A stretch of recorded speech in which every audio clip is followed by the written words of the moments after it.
जय हिंद प्यारे साथियों, मैं ऋषभ सर आपके संघर्षों का साथी स्वागत करता हूं आप सभी का यूट्यूब चैनल पे। आज हम कुछ मौलिक अधिकार के विषय में चर्चा करेंगे। मौलिक अधिकार के विषय में आपने इससे पहले बहुत बार पढ़ा होगा, लेकिन एक बार वीडियो को पूरी तरह से ढंग से पढ़िएगा, आपको मौलिक अधिकार देखने का नजरिया थोड़ा चेंज हो जाएगा। और परीक्षाओं के एवज से भी ये बहुत महत्वपूर्ण प्रोस्पेक्टस है। और चलिए शुरू करते हैं अपने एग्जाम, अपने चीज को और बाकी बातों को उसी में आगे बढ़ाएंगे। मौलिक अधिकार हमारे पास इस समय वर्तमान में 6 हैं और 6 का फोटो यहाँ लिखा है, बना है। थोड़ा चर्चा कर लेते हैं मौलिक अधिकार आया कहाँ से। ये भाग 3 में इसकी चर्चा है साथी। भाग 3 में, 13 में नहीं, 3 में, भाग 3 में इसकी चर्चा है। और इसके अलावा ये भारत में अमेरिका की देन है, यूएसए की देन है, अमेरिका की देन है। तो ये दो चीज है जो बहुत महत्वपूर्ण है। और इसके अलावा एक चीज और, आर्टिकल 12 से लेकर आर्टिकल 35 तक मौलिक अधिकार के विषय में चर्चा है। 3 नंबर के क्वेश्चन में यही कंप्लीट करा दिया आपके। और इसी के साथ वीडियो में जुड़ जाइए, जितने जितने ज्यादा लोग हैं जुड़ जाइए और वीडियो में आगे बढ़िए। और सेशन अच्छा लगे तो लाइक शेयर सब्सक्राइब भी आपको करते जाना है। चलिए साथी, आइए एक एक करके हम मौलिक अधिकारों के विषय में चर्चा कर लेते हैं। चलिए, इसी के साथ मौलिक अधिकार, फंडामेंटल राइट, सबसे पहले हम ये जानते हैं कि ये है क्या। महत्वपूर्ण विषय, पहला क्वेश्चन तो यही है कि fundamental right, what is fundamental right. तो आपको जानना है मौलिक अधिकार। आपको, आप जिस देश में रह रहे हैं उसमें मौलिक अधिकार वे अधिकार हैं जो व्यक्ति के भौतिक और नैतिक, यानी फिजिकल एंड मोरल डेवलपमेंट के लिए, विकास के लिए आवश्यक है, जिन्हें संविधान का विशेष संरक्षण प्राप्त है। ठीक, तो इनको कुछ स्पेशल संरक्षण प्राप्त है, उसके विषय में भी चर्चा कर लेंगे। तो पहले तो यही जान लीजिए मौलिक अधिकार क्या है। मौलिक अधिकार आपके फिजिकल और मोरल डेवलपमेंट के लिए जो जरूरी है, यही है मौलिक अधिकार, जो आपको स्टेट के विरुद्ध में मिले हैं। कुछ कुछ मौलिक अधिकार आपको स्टेट के विरुद्ध मिले हैं, कुछ कुछ मौलिक अधिकार आपको निजी व्यक्ति के विरुद्ध में भी मिले हैं। हम इसको आगे जानेंगे। बहुत मजेदार सेशन होने वाला है हमारा और मस्ती साथ पढ़िएगा। चलिए साथी, देखने का नजरिया बदल जाएगा मौलिक अधिकार का आपका। चलिए, इस सेशन को कंप्लीट होते होते, संविधान मौलिक अधिकारों को 3 रूपों में संरक्षण देता है। आपका जो संविधान है वो 3 रूपों में जो संरक्षण देता है, वो तीनों संरक्षण क्या क्या है इसको चर्चा कर लेते हैं। पहला संरक्षण है, मौलिक अधिकार का उल्लंघन होने पर व्यक्ति सीधे न्यायालय जा सकता है। स्क्रीनशॉट लेना चाहे तो आप स्क्रीनशॉट ले लें, और वरना आप नोट्स बनाइए, जरूरी तो यही है। अगर आपके मौलिक अधिकार का कोई उल्लंघन कर दे तो आप सीधा सुप्रीम कोर्ट जाकर मुकदमा दायर कर सकते हैं। और आप एससी में जाकर मुकदमा दायर कीजिए, और एससी इसके खिलाफ अगर आप सही हैं तो रिट जारी करेगी, उसकी भी चर्चा हम आगे करेंगे। बहुत महत्वपूर्ण सेशन है। तो सुप्रीम कोर्ट आप जाएंगे, पहली तो आपको यही मौलिक अधिकार की विशेषता हो गई। दूसरा, मौलिक अधिकार में संशोधन सदैव विशेष बहुमत से किया जाएगा। इसका मतलब जब भी मौलिक अधिकार में संशोधन करना होगा तो कुछ विशेष बहुमत से ही उसको संशोधित। विशेष बहुमत के कई प्रकार होते हैं। संसद में कोई भी बिल आती है तो उसको पारित करने के लिए जो टाइप्स ऑफ मेजोरिटीज हैं, उसके 3 तरीके के प्रकार हैं, जैसे साधारण विधेयक, साधारण बहुमत, और दूसरा प्रभावी, और तीसरा विशेष। आप बहुमत के प्रकार मेरे वीडियो टाइप्स ऑफ मेजॉरिटी में जाइए और उसको बहुमत के प्रकार को कायदे से जान लीजिए, तो आपको समस्या नहीं होगी। यहाँ मैंने एक छोटा सा मोटा हिंट दे दिया है बस। तीसरा क्या है, तीसरी क्या विशेषता है, यानी मौलिक अधिकार में जो संशोधन है वो सामान्य तरीके से नहीं की जा सकती है। ठीक, तीसरी है, मौलिक अधिकारों का निलंबन केवल विशेष परिस्थितियों में किया जाएगा। मतलब आपको जो मिले हुए फंडामेंटल राइट्स हैं उसको किसी विशेष परिस्थिति क्या होती है साथी, जैसे आपातकाल लग जाए या सशस्त्र विद्रोह हो जाए, सशस्त्र विद्रोह हो जाए, युद्ध चलना क्षेत्र शुरू हो जाए दूसरे देश से, ऐसी दशा में आपके मौलिक अधिकारों को कम किया जा सकता है, ठीक, निलंबित किया जा सकता है। लेकिन ऐसी दशा में भी कुछ मौलिक अधिकार ऐसे हैं जिसको नहीं निलंबित किया जा सकता है, तो उसकी भी चर्चा होगी। पहले इतना जान लीजिए आप लोग, आगे धीरे धीरे सीखेंगे तो आपको एकदम कंठस्थ हो जाएगा मौलिक अधिकार। और मेरा वादा भी यही है कि आपको एकदम एक ही वीडियो में रटवा देना है। चलिए आगे बढ़ते हैं साथी, मस्ती के साथ सीखते हैं। चलिए, मौलिक अधिकार की विशेषताएं।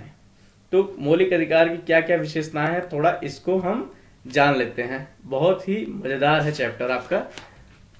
यह असीमित या निरपेक्ष नहीं है, पहली लाइन में लिखी गई है बात। जो आपकी ये मौलिक अधिकार है, ये असीमित या निरपेक्ष नहीं है, मतलब ये इस पे एक सीमा है। ये मत समझ लीजिएगा कि मौलिक अधिकार मिली है तो आप अंधा इसका प्रयोग करें, ऐसा कुछ नहीं है। मौलिक अधिकार सीमित है, असीमित नहीं है। और आपके मौलिक अधिकार की वजह से देश का अहित ना हो, राष्ट्र सर्वोपरि है। आपका मौलिक अधिकार भी जरूरी है, लेकिन दूसरे का भी मौलिक अधिकार अहित ना हो जाए, उसकी क्षति ना हो जाए, ये भी जरूरी है, आपको ध्यान रखना है। तो बचपन में ये कहानी भी आपने कहावत भी सुनी होगी कि आपके अधिकार वहीं तक हैं जहां से दूसरे की सीमा शुरू होती है, ठीक। तो ऐसा ही कुछ समझिए, ये असीमित नहीं है, इसमें एक सीमा है। दूसरी बात, मौलिक अधिकार प्रवर्तनीय है। प्रवर्तनीय मतलब ये वाद योग्य है। अगर आपके मौलिक अधिकार का भी कभी कोई आपको लगे कि आपके मौलिक अधिकार का दुरुपयोग हो गया है, तो आप सीधे कोर्ट जा सकते हैं। और हाई कोर्ट क्या, सुप्रीम कोर्ट आप जा सकते हैं। मौलिक अधिकार अभी मैंने बताया विशेष संरक्षण प्राप्त है आपको, सुप्रीम कोर्ट जाकर आप अपनी बात कह सकते हैं और उसके लिए सुप्रीम कोर्ट रिट जारी करेगी और कार्यवाही करेगी। तो ये प्रवर्तनीय है, वाद योग्य है। लेकिन एक चीज बात बहुत बेहतरीन आप जान लीजिए कि मौलिक अधिकार आपको मिले हैं, आपको अधिकार, जितने अधिकार आपको मिले हैं, आपके अधिकार उल्लंघन होने पर आप चाहेंगे, लेकिन आप राष्ट्र को सर्वोपरि रखिए, आप अधिकार का दुरुपयोग नहीं करने चले जाएंगे। अब अधिकार क्या क्या है, इसको जब हम आपको अधिकार बताएंगे, चर्चा करेंगे, तो आप सारे अधिकार अपने जान लेंगे। और एक राज्य में राष्ट्र राज्य में रह रहे हो तो आपको अपना अधिकार वैसे भी जानते रहना चाहिए। चलिए तीसरा चलते हैं, बहुत महत्वपूर्ण है। मौलिक अधिकार का स्वरूप नकारात्मक है, ठीक। ये क्वेश्चन भी पूछा जा चुका है कि इसका स्वरूप कैसे है, तो ये स्वरूप नकारात्मक है। ये दर्शन का विषय है। दर्शन, दर्शन मतलब जैसे मौलिक अधिकार में लिख दिया चोरी मत करो, चोरी मत करो। बात तो ये अच्छी कह रहा है, गुड क्वालिटी कह रहा है कि चोरी मत करो, ये तो अच्छी क्वालिटी की बात कह रहा है कि हाँ, लेकिन इसमें बात कही गई है मत, यानी नहीं। तो जब भी नहीं वर्ड आता है तो ये नकारात्मकता को प्रतीक करता है, तो इसका स्वरूप नकारात्मक है, नेगेटिव है, ठीक। इसका स्वरूप नकारात्मक है। मौलिक अधिकार नकारात्मक नहीं है, स्वरूप मतलब लिखने का तरीका नकारात्मक है, जानते रहिएगा। आंसर राइटिंग में एकदम एक्यूरेट चीज लिखिएगा। चलिए चौथी बात क्या कह रहा है, कुछ मौलिक अधिकार भारत में केवल नागरिकों को प्राप्त है, यानी भारत के नागरिकों को प्राप्त है।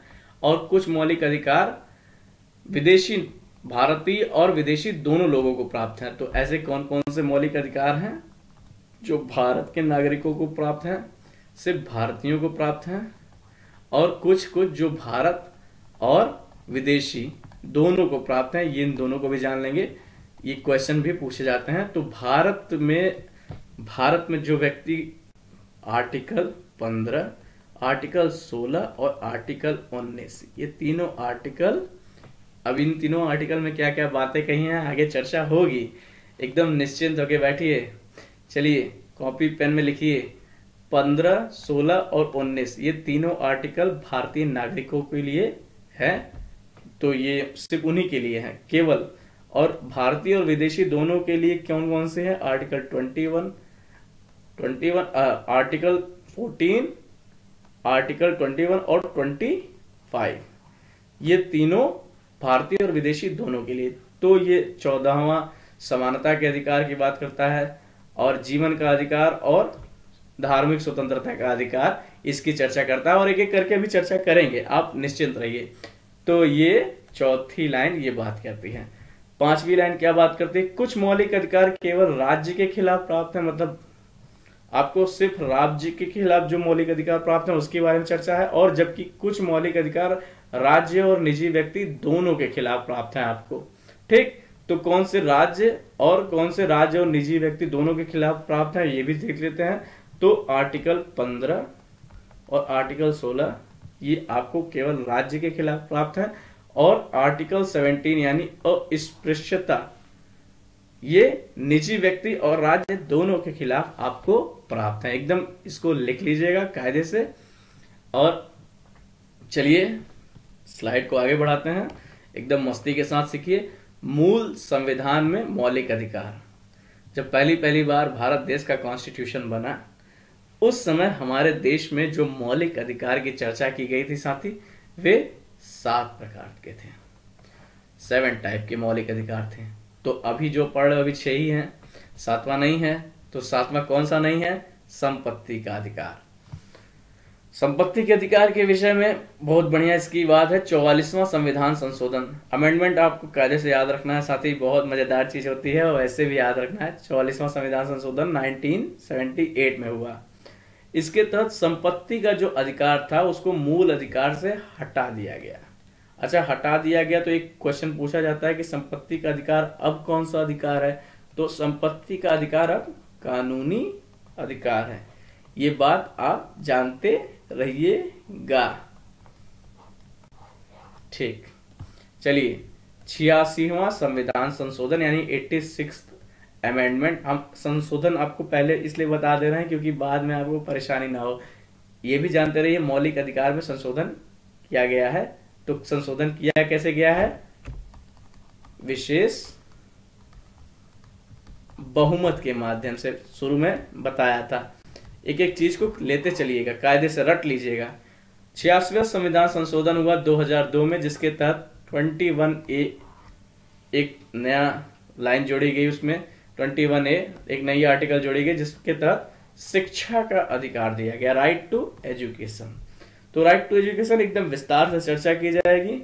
अभी आप यहाँ बिल्कुल परेशान होने की जरूरत नहीं है। चलिए अपने सारे एक एक मौलिक अधिकारों को पढ़ लेते हैं साथी।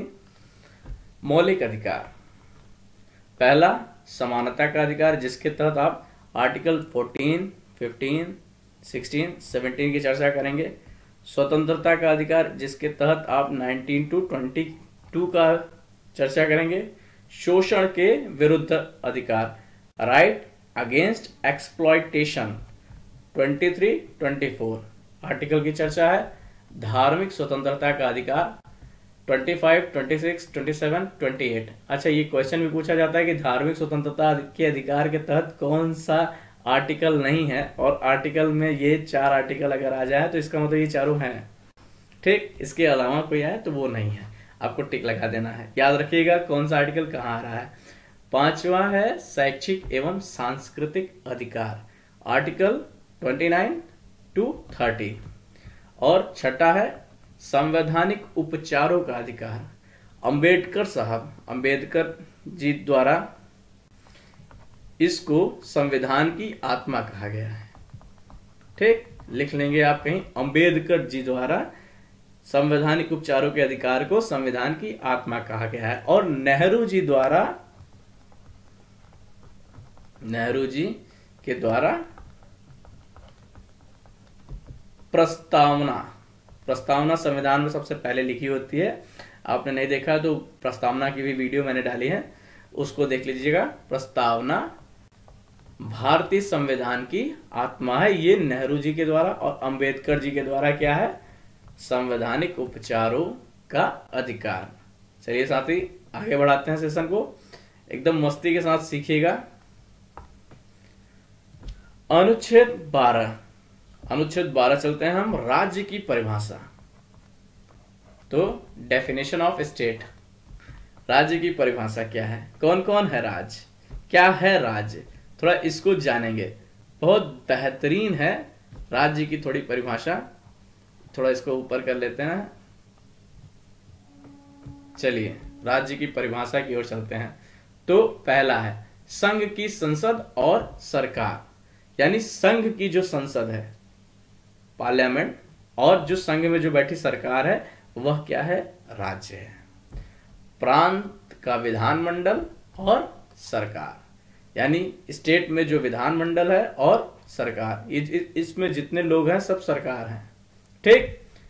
तीसरे नंबर पे स्थानीय संस्थाएं जैसे नगर पालिका और पंचायत, यह भी राज्य है।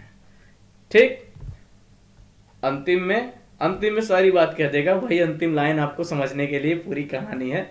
सरकार की शक्ति का प्रयोग करने वाला कोई भी व्यक्ति या संस्था, यानी जो व्यक्ति या संस्था सरकार की शक्ति का प्रयोग कर रहा है सही मायने में वह भी राज्य है। यानी आप जब पढ़ लिख कर कोई सरकारी नौकरी निकाल लोगे तब आप एक राज्य हो जाओगे। ठीक। तो आपको यदि कोई परेशान करेगा तो इसका मतलब वो व्यक्ति राज्य को परेशान कर रहा है, क्योंकि आप तब सरकार की शक्ति की प्रयोग करोगे, शक्ति का प्रयोग आप तब करोगे, आप तब सरकारी नौकरी में जब आप जाओगे तो आप भी राज्य हो जाओगे। चलिए जहां आपको जाना है, जहां के लिए पढ़ा रहे हैं, और एकदम मस्ती के साथ पढ़िए और जाइए, सिलेक्शन लीजिए। रख हौसला वो मंजर भी आएगा, प्यासे के पास चलकर समंदर भी आएगा। चलिए अगला अनुच्छेद 13 पढ़ लेते हैं। अनुच्छेद 13 क्या कहता है, ऐसा कोई कानून नहीं बनाया जा सकता है जो मौलिक अधिकारों को कम करता हो या समाप्त करता हो। लाइन को बहुत ध्यान से समझिएगा साथी। अभी मैंने इससे पहले एक बात कही थी कि हमारे मौलिक अधिकारों में संशोधन किया जा सकता है विशेष बहुमत से, लेकिन आर्टिकल 13 क्या कह रहा है, ऐसा कोई कानून नहीं बनाया जा सकता जो मौलिक अधिकारों को या तो कम करे और ना ही समाप्त। ठीक। तो इसके लिए उस लाइन को इस लाइन में जोड़ते हुए पढ़ना है। कैसे पढ़ना है, क्योंकि भारत सरकार ने एक संशोधन किया, तो उसी संशोधन की ओर अब चलते हैं, थोड़ा समझाते हैं आपको। चलिए, तो आ गया है थोड़ा मौलिक अधिकारों में जो संशोधन हुआ है उसके बारे में चर्चा है। स्लाइड थोड़ी ऊपर चली गई है, लेकिन आप समझ सकते हैं। समझने वाले विद्यार्थी वैसे भी समझ सकते हैं, जिनको नहीं पढ़ना वो वैसे भी नहीं समझ पाएंगे कुछ। तो एक वाद है, शंकरी प्रसाद बनाम भारत संघ, ये वाद 1951 में हुआ है। तो इसके तहत ये बताया गया है कि न्यायालय ने कहा कि हाँ बिल्कुल मौलिक अधिकार में आप चेंज करो, कोई दिक्कत नहीं है, यस चेंज करिए। उसके बाद सज्जन सिंह का वाद आया। ये क्वेश्चन पूछे जाते हैं, सज्जन सिंह का वाद कब आया, किस पे आया, तो आप याद रखिएगा कि मौलिक अधिकार में जो संशोधन को लेकर आया तो उसमें सज्जन सिंह का केस आया 1965 में इनका वाद आया। और इसमें भी न्यायालय ने क्या कहा कि हाँ बिल्कुल कोई दिक्कत नहीं है, चेंज कीजिए। फिर उसके बाद गोलकनाथ का केस आया 1967 में। न्यायालय ने कहा नहीं, नो, बात समझिए। न्यायालय ने और भी एक बहुत बेहतरीन बात की, भविष्यलक्षी अध्यारोहण का सिद्धांत, यानी प्रोस्पेक्टिव ओवर रूलिंग। ये क्या कहता है, प्रोस्पेक्टिव ओवर रूलिंग या भविष्यलक्षी अध्यारोहण? ये कहता है कि भविष्य में जब ऐसे वाद या ऐसे कोई मुद्दे आएंगे तो उस समय जब किसी कानून की जो जरूरत पड़ेगी, उस कानून मतलब जो नए कानून की जरूरत उस टाइम के हिसाब से पड़ेगी तो उस कानून को लागू किया जाएगा, बनाया जाएगा। इसी को कहते हैं भविष्यलक्षी अध्यारोहण का सिद्धांत। भविष्य में उस कानून को अध्यारोहित किया जाएगा। ठीक। साथ ही बहुत बेहतरीन बात इसमें कही गई। और उसी के जस्ट बाद डेट देखिएगा, 4 साल बाद 24वां संविधान संशोधन हुआ 1971 में। और इसमें एक नई लाइन आर्टिकल 13 में नई लाइन जोड़ी गई कि विशेष बहुमत से संशोधन किया जा सकता है। अब इसके बाद हमारे सबसे फेमस वाद केशवानंद भारती जी का वाद आया, और जिसमें ये 1973 में ये वाद आया, जिसमें कहा गया यस। और इसके साथ साथ एक और बहुत बेहतरीन बात कही गई, मूल ढांचे का सिद्धांत। तो मूल ढांचे के सिद्धांत में ये बात कही गई कि बिल्कुल आप मौलिक अधिकारों में संशोधन कर सकते हो, कोई दिक्कत नहीं है, लेकिन अगर कोई भी मौलिक अधिकार मूल ढांचे के अंतर्गत आता है तो उसमें आप चेंज नहीं करेंगे, क्योंकि अगर आप उसमें चेंज नहीं होगा, क्योंकि अगर उसमें चेंज करोगे तो जो संविधान की मौलिकता है वह खत्म हो जाएगी। संविधान खत्म नहीं करना है, संविधान से ही तो देश चल रहा है। तो मूल ढांचे का सिद्धांत याद रखिएगा। और इस पे विशेष केशवानंद भारती बनाम इस केस पे पूरी वीडियो बनाऊंगा मूल ढांचे को लेकर, आप उसको देखिएगा, बहुत बेहतरीन बनाऊंगा। अभी यहां ये समझ लीजिए कि जो भी वाद अगर मूल ढांचे के अंतर्गत आता है तो उस पे उसको संशोधन नहीं किया जा सकता, क्योंकि वो संविधान की मौलिकता के आधार पर है। चलिए साथी, तीसरा जान लेते हैं। एक एक करके अब हम सारे अधिकारों को यहां पढ़ लेते हैं, जान लेंगे। और पहला है छह मौलिक अधिकार मैंने बताया, तो उसमें से पहला शुरू हो गया है समानता का अधिकार। इससे पहले आप राज्य की, स्टेट की परिभाषा सीख चुके हैं, और समानता के अधिकार में थोड़ी चर्चा कर लेते हैं। अनुच्छेद 14, अनुच्छेद शॉर्ट फॉर्म में लिखा है अनुच्छेद 14, कानून के समक्ष समानता, कानून का समान संरक्षण।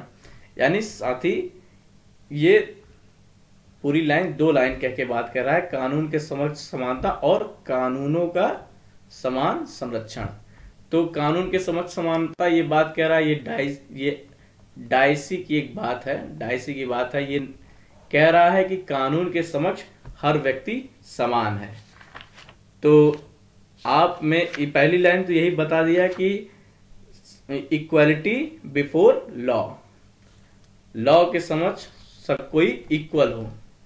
अगर कोई व्यक्ति, चाहे वो गरीब हो चाहे वो अमीर हो, अगर उसने अपराध किया है तो जो अपराध की धारा आईपीसी में लिखी है उस अपराध के तहत उस अमीर हो या गरीब हो, हर व्यक्ति को वही दंड दिया जाएगा। ठीक, जेल है तो जेल, फांसी है तो फांसी, जो भी, मतलब कानून के समक्ष समानता है। इसके जनक डायसी हैं, लिख दिया हूं मैं। डायसी ये यूके के विचारक हैं। ठीक, तो कानून के समक्ष समानता और कानूनों का समान संरक्षण, 2 बात कही गई है। दूसरी बात ये कह रही है कि हमारे देश में कानूनों का समान संरक्षण दिया जाएगा। मतलब यहां पर ये सकारात्मक बात कह रहा है, ये नकारात्मक बात कह रहा है। नकारात्मक से मतलब ये है साथी कि यहां पर विशेषाधिकार का अंत हो रहा है। विशेषाधिकार का अंत, अधिकार का लिख लीजिएगा साथी। विशेषाधिकार का अंत कैसे हो रहा है साथी? क्योंकि यहां आप ये देख रहे हैं कि यहां कोई व्यक्ति विशेष नहीं है।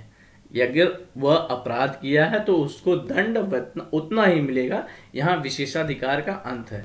लेकिन कानूनों का समान संरक्षण, यहां पर सरकार विभेद करती है, कर सकती है। विभेद किस आधार पर करती है? यदि कोई व्यक्ति गरीब है, जैसे आप देख रहे हैं पीडीएस सिस्टम, तो पीडीएस सिस्टम में क्या होता है कि जो गरीब हैं, जो बिलो पॉवर्टी लाइन है, उनको सरकार अपनी तरफ से सस्ते दाम पर अनाज मुहैया कराती है। यह सरकार की तरफ से जैसे 5 किलो 10 किलो जो फ्री दे देती है, तो ये इन लोगों को जो फ्री मिलता है, जो गरीबी रेखा से नीचे व्यक्ति हैं, तो ये एक तरीके का भेदभाव ही हुआ सरकार की तरफ से। लेकिन भेदभाव क्या है? सकारात्मक है। तो इसलिए ये लाइन पूरी सकारात्मक बात है, क्योंकि इनको भी तो, हमारा देश एक कल्याणकारी राज्य है, इनको भी तो, इन लोगों को भी तो ऊपर ले जाना है, सबको समान तक पहुंचाना है, कि इनको भी हर व्यक्ति के बारे में सोचना है। यही राज्य का कार्य है। लेकिन कानून को लेकर, जब भी अपराध को लेकर सब व्यक्ति में समानता है। ठीक, तो ये 2 तरीके की बात है। और कानून का समान संरक्षण ये कहां से ली गई है? ये अमेरिका की देन है।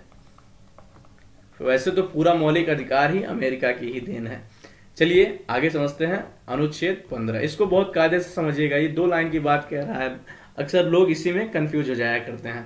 ठीक, राज्य अपने नागरिकों के बीच धर्म, मूल, वंश, जाति, लिंग या जन्म स्थान के आधार पर भेदभाव नहीं करेगा। तो स्टेट, इसमें एक बात नहीं कही गई है, आयु। ठीक, तो आयु के आधार पे अगर कभी प्रश्नों में पूछा जाए तो क्या आयु के आधार पर भेदभाव कर सकता है, तो हाँ कर सकता है। तो यहाँ आयु मत जोड़िएगा, आयु काट दीजिएगा। ठीक, इतने ही लाइन लिखी गई है भारत के संविधान में। तो भारत के संविधान के आधार पर यहाँ राज्य इन लोगों के साथ कोई भेदभाव नहीं करेगा सार्वजनिक जगह पर जाने के लिए। ठीक, सार्वजनिक स्थल, स्कूल,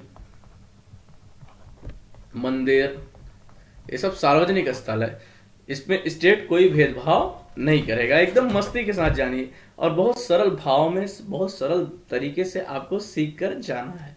चलिए साथी, एकदम सेशन को थोड़ा आगे बढ़ाते हैं और अगले आर्टिकल की ओर चलते हैं। आर्टिकल 16। आर्टिकल 16 में चर्चा है राज्य के अधीन नियोजन। नियोजन मतलब राज्य के नौकरियों से संबंधित है।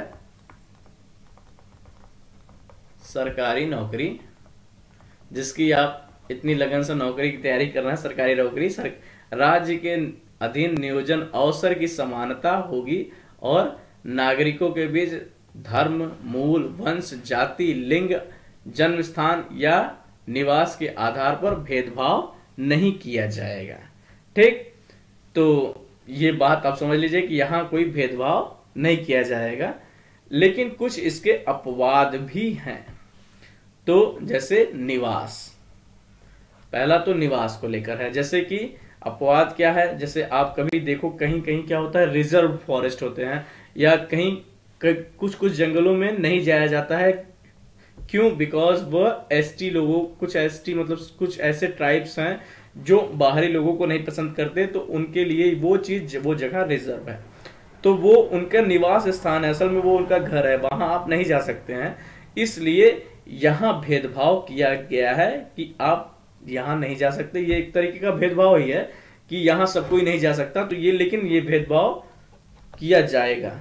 ठीक, दूसरा धार्मिक संस्था से संबंधित पद, यानी धार्मिक संस्था से संबंधित पद जो है, या बहुत बड़े पुजारी, महंत जी, या कोई शिया वक्फ बोर्ड या सुन्नी वक्फ बोर्ड के जो मौलवी साहब हैं, अध्यक्ष साहब हैं, ये सब लोग, ये एक ऐसा पद है जहां एक भेदभाव किया जाएगा। मतलब अगर बहुत बड़े मंदिर के पुजारी जी को कोई मुस्लिम नहीं रख देगा, हिंदू पुजारी रहेंगे, या मुस्लिम धर्म के जो शिया वक्फ बोर्ड या सुन्नी वक्फ बोर्ड या हर एक धर्म के जो भी व्यक्ति हैं, उसी धर्म का व्यक्ति उस पद पर जाकर बैठेगा। ये नहीं कि दूसरे धर्म का व्यक्ति चला जाए। तो ये धार्मिक संस्था में जो संबंधित पद है, इस पर भी जो स्टेट है भेदभाव कर सकती है। तीसरा भेदभाव और कहां कहां हो सकता है, पिछड़े वर्ग को आधार बनाकर भेदभाव किया जा सकता है, यानी बैकवर्ड वर्ग, क्लास को भी आधार बनाकर भेदभाव किया जा सकता है। तो यहीं से ये जो तीसरी लाइन है, यहीं से अब ये आरक्षण की जन्मदाता बनेगी और यहीं आपको समझाया जाएगा। तो पिछड़ा वर्ग वास्तव में कौन कौन है, ऐसा तो संविधान में लिखा नहीं है, तो इसके लिए क्या किया गया, कमेटी बैठाई गई।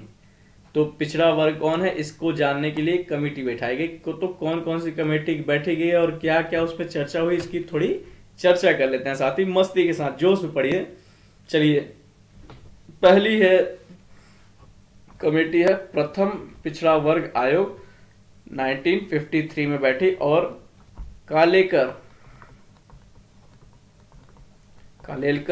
इसके अध्यक्ष थे। तो इनका रिपोर्ट सरकार को नहीं समझ में आया होगा, तो इसके बाद जस्ट सेकंड पिछड़ा वर्ग आयोग बैठा। ये आपको जानना है, इंपॉर्टेंट है, क्योंकि पहला जो मीटिंग था ये सफल नहीं हुआ, ये व्यवहार रूप में सफल नहीं हुई। तो दूसरी बार 1 जनवरी, यानी ये डेट भी याद रखिएगा, 1 जनवरी 1979 में दूसरी पिछड़ा वर्ग आयोग बैठी। परीक्षाओं में ये पूछता है, मंडल आयोग, बीपी मंडल आयोग, इसके अध्यक्ष कौन थे, बीपी मंडल साहब थे। तो बीपी मंडल के बारे में पूछता है कि बीपी मंडल आयोग किस लिए बैठी गई, तो याद रखिएगा ये पिछड़ा वर्ग आयोग है। ठीक, तो पिछड़े वर्ग आयोग में बीपी मंडल साहब ने क्या कहा, इसमें इन्होंने अपनी रिपोर्ट में कहा कि भारत कृषि प्रधान देश है, अतः आर्थिक यानी अर्थ यानी पैसा पैसा क्या कहते हैं, किसी के पिछड़े होने का आधार नहीं माना जा सकता। पिछड़े होने का आधार क्या होगा साथी? जाति। जाति को सम्मान का विषय समझा, इसलिए जाति को ही पिछड़े वर्ग का आधार माना, और यहीं से जो लोग पिछड़े हैं उनको यहीं से ओबीसी जाति का बात कही, अन्य पिछड़े वर्ग की बात कही गई ओबीसी। अब जब ओबीसी की चर्चा हो गई तो फिर आर्टिकल अनुच्छेद 16(4) में बात कही गई सरकारी नौकरी में ओबीसी लोग को 27% का आरक्षण मिलेगा। ठीक साथी, इतना बात आपको समझ में आ गया तो आप अपने नोटबुक में लिख लीजिए। अब आरक्षण आ गया, अब आरक्षण के बाद आरक्षण की चर्चा पूरी कर लेते हैं, तो उसके बाद आगे बढ़ते हैं।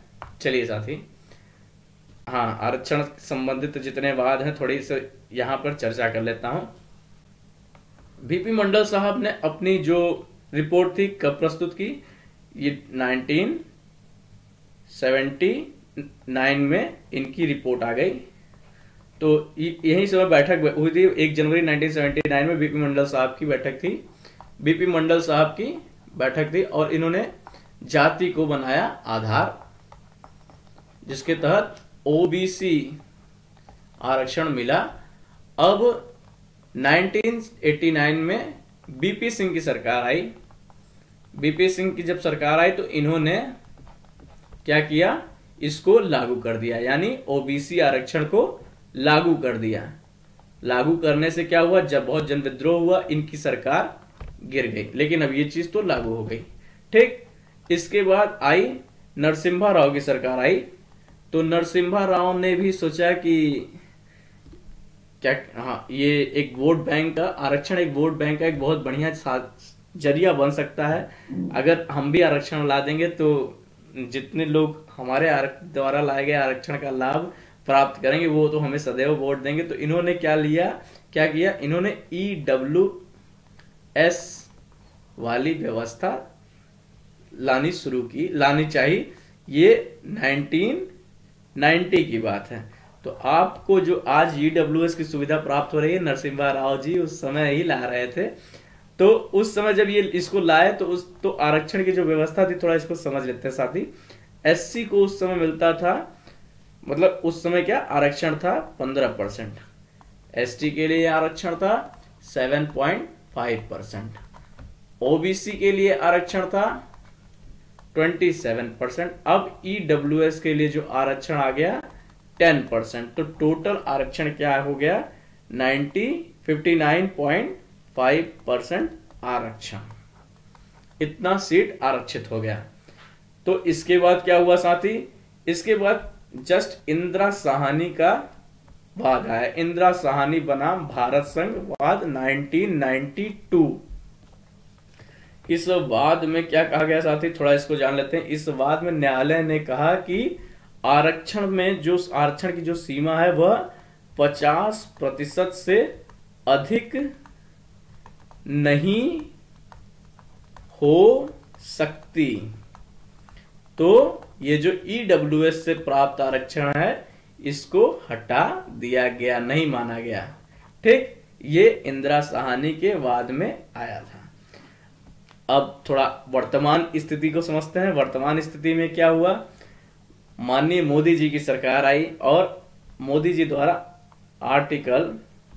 द्वारा संसद में 8 जनवरी 2019 को बिल पेश किया गया, 124वां संविधान संशोधन, जिसके तहत उन्होंने EWS की बात कही और 10% आरक्षण कहां? नौकरियों और शैक्षिक संस्थानों में आरक्षण देने की बात कही, जिसके तहत ये जब आरक्षण आया तो उसके बाद जब ये आरक्षण मिल गया तो उसके बाद भी ये वाद, इंदिरा साहनी का वाद उठा था और ये आरक्षण लागू हुआ संसद में 103वें संविधान संशोधन अमेंडमेंट के तहत लागू हुआ, जिसके तहत अनुच्छेद 16(6) के तहत, याद रखिएगा साथी, एग्जाम में ये पूछा जाता है कि 16 किस के तहत सरकारी नौकरियों और किस अनुच्छेद के तहत शैक्षिक संस्थानों में 10% का ईडब्ल्यूएस आरक्षण है। तो ये याद रखिएगा, 16(6) के तहत सरकारी नौकरियों में 10% का आरक्षण है और 15(6) के तहत ब्रैकेट में 6 शिक्षा संस्थानों में 10% का आरक्षण ईडब्ल्यूएस की तहत प्राप्त है। बहुत ही महत्वपूर्ण है, इसको याद रखिएगा और ये इस समय लागू है 10% का आरक्षण। अच्छा, अब आर्थिक आधार पर यह आरक्षण है। ठीक, ये आरक्षण आर्थिक आधार पर है, ना कि जाति धर्म के आधार पर है। और थोड़ा और आगे बढ़ाते हैं सेशन को, समझते जाइए साथी। अब आरक्षण को और थोड़ा आगे बढ़ाते हैं, पदोन्नति में आरक्षण को समझते हैं। ठीक, तो पदोन्नति में आरक्षण क्या है? पदोन्नति मतलब जैसे कोई व्यक्ति नौकरी कर रहा हो और नौकरी करने में पद में उसको जल्दी उन्नति मिल जाए, बस जाति आरक्षण के आधार पर, तो उसी को पदोन्नति में आरक्षण कहते हैं। इंदिरा साहनी का जब वाद चला तो उसमें पदोन्नति का जो आरक्षण था इसको नहीं माना गया कि नहीं होगा पदोन्नति में आरक्षण, लेकिन गवर्नमेंट ऑफ इंडिया द्वारा 77 यानी 77वां संविधान संशोधन 1995 में हुआ और जिसके तहत 16(4) यानी 16(4)A में बात कही गई, अनुसूचित जाति यानी एससी और अनुसूचित जनजाति के लिए पदोन्नति में आरक्षण किया जा सकता है। ठीक साथी, अब पदोन्नति में आरक्षण इनको दिया जा सकता है। और इसी के जस्ट बाद थोड़ा 85 संविधान संशोधन हुआ 2001 में। समझ दिख रहा होगा साथी, आप समझ सकते हैं, जिसको समझना होगा वो समझ ही जाएगा, जिसको पढ़ना ही नहीं होगा उसको बहुत कुछ दिखता रहेगा तो अभी नहीं समझ पाएगा। एकदम मस्ती में जोश के साथ पढ़िएगा। तो इसमें क्या हुआ साथी, अनुच्छेद 16(4)A में एक नई लाइन जोड़ी गई 85 संविधान संशोधन द्वारा। जब एससी और एसटी के लिए पदोन्नति में आरक्षण की जाएगी तो वह परिणामी ज्येष्ठता, याद रखिएगा, का नियम यानी कॉन्सिक्वेंशियल सीनियरिटी पर आधारित होगा। अब थोड़ा इसको समझाता हूं आपको। परिणामी ज्येष्ठता का क्या मतलब है? जैसे दो दोस्त हैं, एक दोस्त मान लीजिए जर्नल है, ठीक, दूसरा दोस्त मान लीजिए एससी या एसटी है, ठीक, और ये दोस्त 2010 में आईपीएस के एग्जाम में सेलेक्ट हुआ है, ठीक, इसका दोस्त 2012 में आईपीएस में आकर सेलेक्ट हुआ। अब ऐसे तो देखेंगे आप, तो ये जो पहले नौकरी पाया वो इसका सीनियर हुआ, यानी ये सर हुए, ठीक, लेकिन 5 साल बाद पदोन्नति में आरक्षण के माध्यम से 2017 में आते आते ये 15 DIG हो गया, ठीक, यानी इसकी पोस्ट बढ़ गई। अब इनकी भी पोस्ट बढ़ी, लेकिन कब बढ़ी? 2020 में एज अ सिक्वेंशियल, जैसे 10 साल बाद पोस्ट बढ़ी, तो ये हो गए DIG साहब, ठीक। ये पदोन्नति में आरक्षण के माध्यम से 5 साल में ही DIG हो गए। अब ये जब DIG हो गए तो इसका मतलब जब ये DIG हुए तब तो ये 2017 में आईपीएस ही रहे होंगे। तो ऐसी दशा में ये इनके सर, ये तो सर हो गए थे, ठीक, जबकि सर कौन था शुरू में? जो नौकरी सबसे पहले पाया वही सर होना चाहिए, सीनियर होना चाहिए, लेकिन ये पहले बड़ी पोस्ट में चले गए तो अब ये सर हो गए। अब जब ये DIG हुए तो भी अब इनको सर कहना पड़ेगा, ये मतलब अब इस समय अब ये सर हो गए हैं, ठीक, बात को समझिए। ये इनको वही नौकरी पाने के लिए जो 10 साल लगा वही इन्हें 5 साल में प्राप्त कर लिए और ये परिणामी रूप से ज्येष्ठ हो गए, ठीक, मतलब एज ए कॉन्सिक्वेंशियल सीनियर हो गए। तो अब यही सीनियर रहेंगे। तो ये तो थोड़ा गलत समझ में आ रहा होगा आपको एकदम कि यार कोई व्यक्ति इतने दिन से नौकरी कर रहा है और वो सीनियर ना होकर ये सीनियर पहले हो गए, वो भी पदोन्नति के कारण, मतलब योग्यता के कारण नहीं, पदोन्नति के कारण। तो योग्यता अनदर चीज है। अगर कोई व्यक्ति योग्य है और सीनियर हो जा रहा है तो उसका सम्मान लाजमी है। आरक्षण के माध्यम से कोई सीनियर हो जा रहा तो ये गलत है। तो इसलिए एम नागराज बनाम भारत सरकार, ये बात 2006 में नागराज साहब ने 77, 85 और 16(4)(a) को चुनौती दी थी। कहा कि ये तो बहुत ही अनुचित है, ये बहुत गलत है और आप इस पे चुनौती दे दी। तो न्यायालय ने क्या किया, न्यायालय का यही वाद आपको समझना है जो जरूरी है। तो न्यायालय ने कहा कि नागार्जुन साहब को सही को, जैसे ये जो ऊपर जो व्यवस्था थी उसको तो थोड़ा सही ठहराया, कहा कि हाँ ठीक है आप पदोन्नति में आरक्षण दीजिए, कोई दिक्कत नहीं है, लेकिन क्या है, यह तभी लागू होगा, यानी पदोन्नति में आरक्षण तभी लागू होगा जब पिछड़ापन, जो पिछड़े लोग हैं, पिछड़ेपन का ये अपर्याप्त प्रतिनिधित्व और प्रशासनिक दक्षता से संबंधित तथ्यात्मक आंकड़े उपलब्ध हों।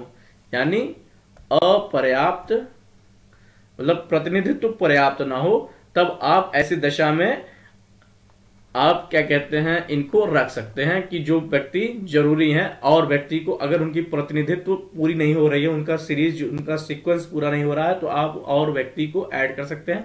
एग्जाम्पल के लिए समझिए, जैसे सपोज कीजिए 200 सचिव के पद हैं, उसमें 15% SC लोग को रखा जाएगा। ठीक, तो 15% कितना हुआ, यानी 30 लोगों को, 30 SC को रखा जाएगा सचिव के पद पे।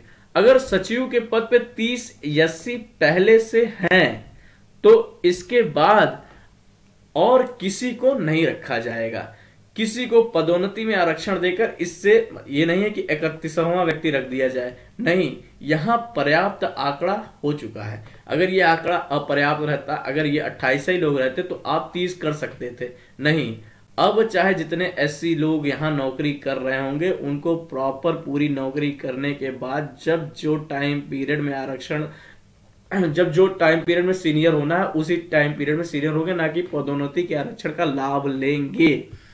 ऐसा नागार्जुन साहब के बाद में सुप्रीम कोर्ट ने कहा।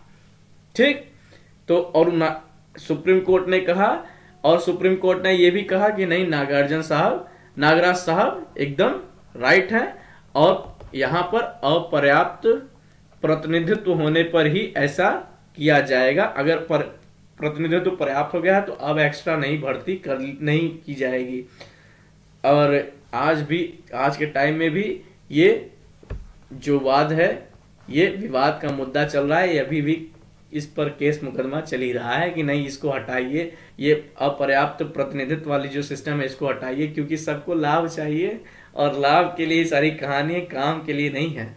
लेकिन आप ऐसा मत कीजिएगा, आप पढ़ाई कीजिए, मेहनत कीजिए, नौकरी कीजिए देश की हित के बारे में सोचते हुए, क्योंकि देश ज्यादा महत्वपूर्ण है, लाभ नहीं। चलिए साथी, सेशन को आगे बढ़ाते हैं, थोड़ा बातचीत होती रहेंगी। चलिए, अनुच्छेद 17 के बारे में थोड़ा पढ़ लेते हैं। अस्पृश्यता विधि के अनुसार एक दंडनीय अपराध है। तो अगर कोई व्यक्ति, अनटचेबिलिटी आपने सुना होगा, पहले आपने सुना होगा, लोग आते थे तो अपना ढोल वोल बजा कर बताते थे, उनको छुआछूत वाला सिस्टम, ये सब, तो ये सब अनटचेबिलिटी और अस्पृश्यता एक दंडनीय अपराध है। ठीक, क्या कहा गया है कानून में, थोड़ा समझ लेते हैं। कानून के अनुसार अस्पृश्यता का अर्थ है अनुसूचित जाति के किसी व्यक्ति को साथ, अनुसूचित जाति यानी शेड्यूल्ड ट्राइब, शेड्यूल कास्ट, अनुसूचित जाति के व्यक्ति को, किसी भी व्यक्ति को उसके जाति के आधार पर किसी भी प्रकार का भेदभाव करना या अपमान करना यह अपराध है। ठीक, तो जैसे आप थोड़ा एग्जाम्पल ले लीजिए। क्या एग्जाम्पल? जैसे आप जाति सूचक शब्द दे दें, गाली दे दें किसी को, या सार्वजनिक वाहन में बैठने से मना कर दें, नहीं तुम हटो, कोई जरूरत नहीं है तुम्हें यहाँ बैठने की, या सार्वजनिक स्थल में आने जाने से रोकें आप, नहीं यहाँ आप नहीं आ सकते, नाई के यहाँ बाल कटाने से रोकें, या आटा चक्की पर, आपने पुराने जमाने में एक पिक्चर देखे होंगे, पिक्चरें समाज का थोड़ा दर्पण होती है कभी कभी, तो बताते हैं कि इस कुएं फला कुएं से कोई पानी नहीं पिएगा। तो ये सब चीज ऐसी जो कार्य है, अगर आप ऐसा करेंगे तो आप अपराधी हैं, अपराध कर रहे हैं और आप जाएंगे जेल। तो ऐसा नहीं करना है। और दंड कैसा है, पहली बार अगर अपराध किया है आपने तो 1 महीने की सजा या 6 महीने की सजा, 1 महीने से 6 महीने के बीच आपकी सजा होगी। दोबारा आप अपराध किए हैं तो 6 महीने से साल भर की सजा है। दोबारा कर रहे हैं तो 1 साल से 2 साल के बीच की सजा है। ऐसे ही सजा बढ़ती चली जाएगी, सजा राब्ता। तो साथ ही मतलब आपको अस्पृश्यता नहीं करनी है, और एज ए स्टूडेंट वैसे भी आपको ये सब चीज ध्यान नहीं देना चाहिए, अच्छी चीजों को सीखना चाहिए। चलिए आगे बढ़ते हैं, एकदम मस्ती के साथ सीखिए। नेक्स्ट, उपाधियों का निषेध। साथ ही अनुच्छेद 18 के तहत उपाधियों का निषेध, इसकी भी थोड़ी चर्चा कर लेते हैं, बहुत महत्वपूर्ण है यह भी आपके लिए।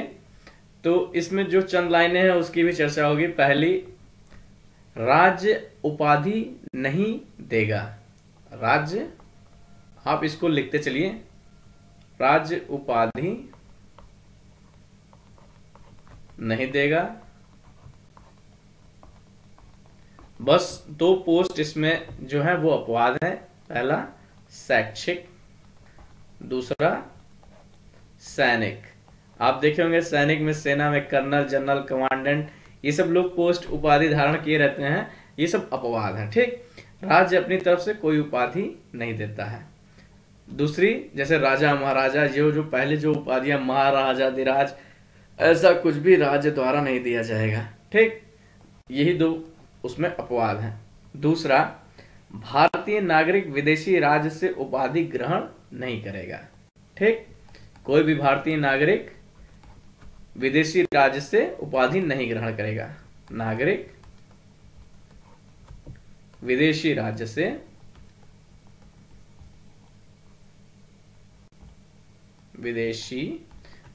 उपाधि नहीं ग्रहण करेगा। समझते रहिए, लिखते रहिए आप अपने नोटबुक में, और से उपाधि नहीं ग्रहण करेगा। चलिए, तीसरी लाइन है, भारत में लाभ का पद धारण करने वाला विदेशी राज्य से उपाधि ग्रहण कर सकता है, लेकिन भारत के राष्ट्रपति की अनुमति जरूरी है। यानी भारत में विदेशी है वो लाभ के पद पे है। अगर लाभ के पद पर, लाभ का पद वो है साथी जो आर्टिकल 12 में मैंने आपको पढ़ाया है, जो राज्य की डिफिनेशन दे रहे हैं वो लाभ का पद है। अच्छा, एक क्वेश्चन आपसे पूछा जा सकता है कि क्या जो पेंशन प्राप्त करते हैं वो लाभ के पद पे हैं? तो जो पेंशन प्राप्त कर रहे हैं वो लाभ के पद पे नहीं है साथी। ठीक, तो आपको नहीं लगाना है, तो पेंशनर लाभ के पद पर नहीं है। और आपको समझना है इसमें तीसरी लाइन कही गई है, जो विदेशी हैं, भारत में जो विदेशी लोग रह रहे हैं वो जो लाभ के पद पर बैठे हुए हैं, वे किसी भी विदेशी राज्य से उपाधि ले सकते हैं, लेकिन भारत के राष्ट्रपति से पहले उन्हें परमिशन लेनी होगी। ठीक, विदाउट परमिशन ऐसा कोई भी काम नहीं, राष्ट्रपति से परमिशन लेना है। चौथी लाइन इसमें क्या है, वो बहुत महत्वपूर्ण लाइन है, भारतीय नागरिक या भारत में लाभ का पद धारण करने वाला विदेशी राज्य से पद, लाभ या उपहार ले सकता है, लेकिन भारत के राष्ट्रपति से अनुमति जरूरी है। ठीक, बात समझ में आ गई? अच्छा हाँ, एक चीज और, इसमें उपाधि नहीं कही गई है, पद, लाभ और उपहार लिखा है, पहले इसको समझ लीजिएगा। अब तो पद, लाभ, उपहार ले सकता है विदेशी राज्य से भारत का नागरिक या विदेशी नागरिक जो लाभ के पद पे बैठा व्यक्ति है। ठीक, अच्छा, इतनी बात आपको समझ में आ गई जो महत्वपूर्ण थी, तो इसको जानना ज्यादा जरूरी था। तो पेंशनर जो है वो लाभ के पद पे नहीं बैठे रहते हैं। भारत में क्या हुआ फिर, 1954, एक छोटा सा वाद भी यहीं पे समझ लेते हैं, बहुत महत्वपूर्ण। 1954 में गवर्नमेंट ऑफ इंडिया, उस समय तो कांग्रेस की सरकार थी, नेहरू जी की सरकार थी, ने भारत रत्न, पद्म विभूषण, आपने सुना होगा पद्म विभूषण, पद्म भूषण, ये सब सम्मान, ये जो अवार्ड है, इसको उस समय 1954 से ये शुरू किया गया, जिसकी आलोचना किसने की, आलोचना भी किसी ने की, उनका भी नाम लिख देता हूं। आलोचना किए जेबी कृपलानी द्वारा। ठीक, तो जेबी कृपलानी जी द्वारा आलोचना की गई। जब कहानी सुनिएगा, बहुत बेहतरीन है। 1978 में जनता पार्टी की सरकार आई। तो जनता पार्टी की जब सरकार आई, तो इस सरकार ने क्या किया, इस जो भारत रत्न, पद्म विभूषण, पद्म भूषण है, इसको बंद कर दिया। फिर उसके बाद क्या हुआ, उसके बाद 1980 में फिर से कांग्रेस की सरकार आई, तो कांग्रेस ने फिर इसे शुरू कर दिया। अब वाद यहां से आया, इसको समझेंगे। वाद क्या है, बालाजी राघवन बनाम भारत संघ। ये वाद कब आया, 1996 में, डेट याद रखिएगा। बालाजी राघवन बनाम भारत संघ, ये वाद किसके लिए है, यही इस चीज के लिए वाद है। आपसे यही क्वेश्चन पूछता है कौन सा वाद किस चीज के लिए है, तो इसमें यह बताया गया वाद के माध्यम से कि ये जो उपाधियां हैं, उपाधि भारत में नहीं मानी गई। भारत के संविधान के तहत उपाधियों को खत्म किया गया है, लेकिन ये जो पद्म विभूषण या भारत रत्न ये जो प्राप्त हो रहे हैं, या पद्म भूषण प्राप्त हो रहे हैं, ये सब उपाधियां नहीं है, ये सब सम्मान का विषय है। ठीक, तो ये सब सम्मान है, और सम्मान किसी विशेष क्षेत्र में बहुत बड़े योगदान के बाद मिलता है, और सम्मान मिलना जरूरी है, क्योंकि सम्मान मिलेगा तभी तो आदमी मोटिवेटेड होगा और अच्छा कार्य करेगा। तो ये सब सम्मान है, ना कि उपाधियां हैं, तो इसको निषिद्ध नहीं किया जा सकता। तो चलिए साथी, आज हमारा सेशन यहीं पे रहता है। आज आप समानता का अधिकार पूरा समझ लिए हैं। समानता के अधिकार के तहत आर्टिकल 14 से लेकर 18 तक आपने जाना है, और इसको कायदे से अपने नोटबुक में लिख लीजिए। कल हम अपने दूसरे जो अधिकार हैं, स्वतंत्रता का अधिकार, उसके विषय में चर्चा करेंगे। चलिए साथी, एकदम मस्ती के साथ, खूब मस्ती के साथ, जोश के साथ पढ़िए और सिलेक्शन लेकर दिखलाई दीजिए। और जो आपकी बुराई कर रहे हैं या जो आपको कुछ भी कहते हैं, उनको ये जवाब दीजिए कि आप सिलेक्शन लेकर उन्हें एक बहुत बेहतरीन उदाहरण दीजिए। मस्ती के साथ डट जाइए, संघर्ष जितना कठिन होगा जीत उतनी शानदार होगी। चलिए साथी, जय हिंद, जय भारत, वंदे मातरम, धन्यवाद।